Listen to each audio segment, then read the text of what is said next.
Cars, gas, money, things we deal with on a regular basis. These goods are necessary, and our society revolves around them and can't function properly without them. These support us through our everyday lives. Cars, gas, and money all have one thing in common, and that's they are all intertwined with one another. I want to educate our community on the importance of MPG and improving your fuel economy.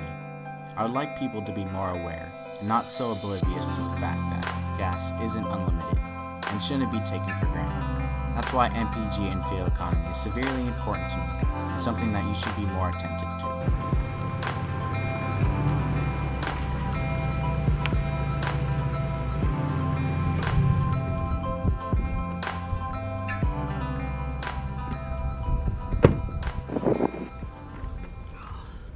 Let's take a moment to think about this one question.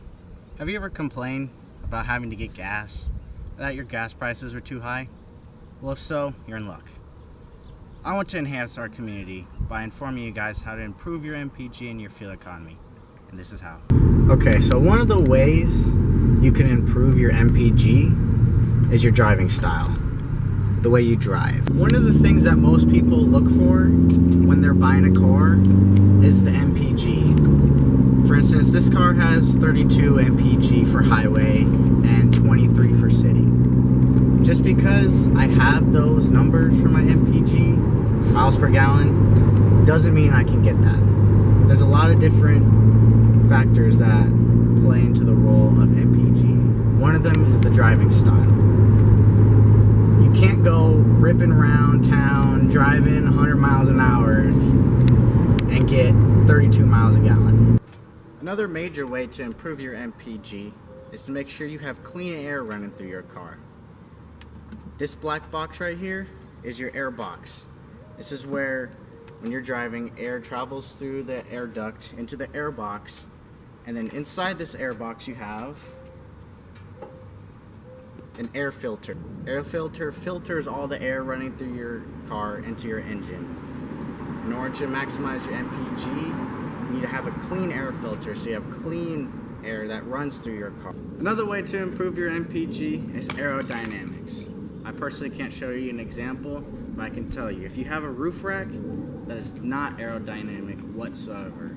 Aerodynamic is about the airflow over your car, a nice fluent motion that glides right over your car. Another way to maximize MPG is tire pressure. You make sure you have good tire pressure.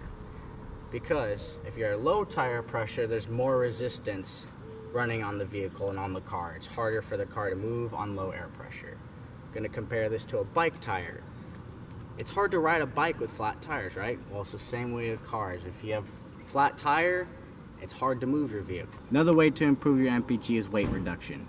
It's not ideal to always be driving around 3 or 4 people at a time or carrying heavy equipment. The less weight, the better. The less weight, the less gas you consume. The more weight, the more gas you consume. In 2017, the national average gas price was $2.49 a gallon. The average American will spend roughly $2,000 on gas a year, and will have to fill up roughly every 10 to 15 days. People may not realize it, but oil is the main component in producing gasoline. Oil is a finite resource and won't be around forever. Our oil consumption has increased 1.1% in the last year. We need to be cautious and resourceful of our gas utilization, or otherwise we may not have the privilege of having easy access to gasoline.